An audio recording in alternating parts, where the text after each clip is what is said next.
We'll see now the reaction between zinc and steam, or iron and steam.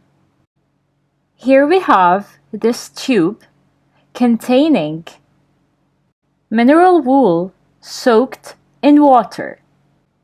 Here we have the powdered metal, or the metal granules. The metal can be zinc or iron, and heat is applied directly below it.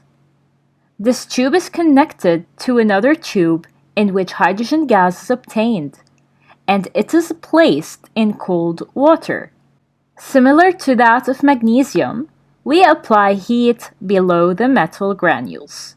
So heat moves in this direction for us to obtain the hydrogen gas. And the metal granules will turn white in color, indicating the production of metal oxide. Let's see now the reaction and the equation with zinc.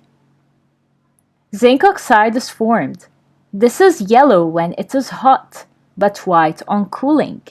So when zinc and steam react together, zinc oxide is formed. It is yellow in color when it's hot, and upon cooling, it turns white. The equation is zinc plus water react to give zinc oxide plus hydrogen gas. Notice that we have gas next to the water, since zinc is reacting with steam and not with liquid water. So zinc reacts with the steam to produce zinc oxide plus hydrogen gas. However, with the iron becomes a slightly darker gray. Iron is already gray in color, but it becomes darker in color. A complicated oxide is formed called tri-iron tetroxide, Fe3O4. So a complex oxide is formed called the tri-iron tetroxide. Tri indicates 3 iron, Fe3 as you can see here. Tetra means 4, so tetraoxide is 4 oxygen.